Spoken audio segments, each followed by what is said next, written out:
The Federal Reserve System, to most people, seems like it is an agency of the federal government. That's what I thought it was when I first started to research this topic. But it turns out that it's nothing of the kind. The Federal Reserve is a hybrid organization. It's a partnership between the federal government and the private banks. When you look at it deeper than that, its essence is neither as a government agency or a private company. In reality, it is a cartel. In other words, it's no different in essence than a banana cartel or a sugar cartel or an oil cartel.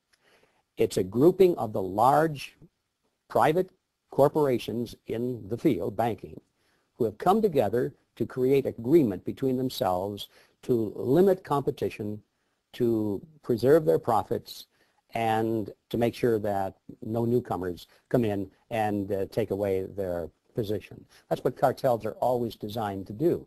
And it's a shocking thing to realize that something as prestigious as the Federal Reserve System, at its core, is nothing more or less than a banking cartel with exactly those same objectives. The Fed was formed not in Washington, D.C., not in the halls of Congress or some meeting room, but it was formed on a private island off the coast of Georgia called JEKYLL Island.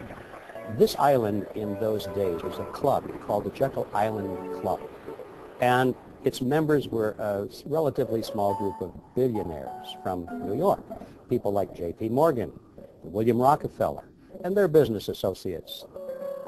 When they went to the island, they all traveled aboard the private railroad car of Senator Nelson Aldrich. This was November of 1910, and he and 6 other men were told they mustn't be seen together, they couldn't dine together on that evening, and they must avoid newspaper reporters at all costs. One of them carried a shotgun. Just in case he had been confronted by a reporter, he was prepared to tell them that he was going on a duck hunting trip. When they got on board this railroad car, they were told not to address each other by last names, first names only. And 2 of them even went further, and they adopted code names.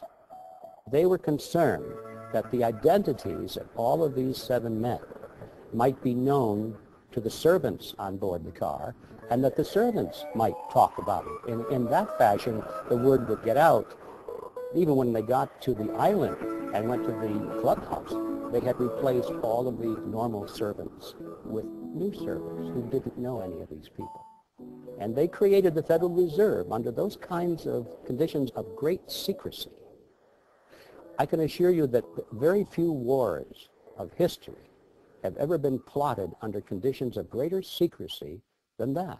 In those days, there was a great deal of concern among the American people about the concentration of financial power in the hands of a few very wealthy and powerful financial interests in Wall Street. They called this the money trust.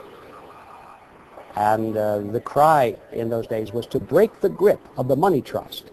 And one of the primary purposes of the Federal Reserve Act, as it was promoted to the American people, was just that, to break the grip of the money trust.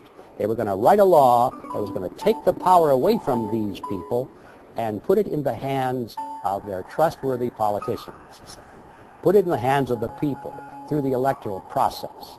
That was the propaganda behind the Federal Reserve System. So what's the purpose of the secrecy?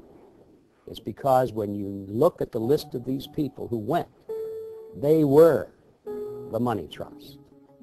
They were the representatives of the banks, J.P. Morgan, the Rockefellers. They represented Kuhn Loeb and Company, Warburgs in Germany and the Netherlands, and the Rothschilds in England. This was the money trust, not only of the United States, but of the world.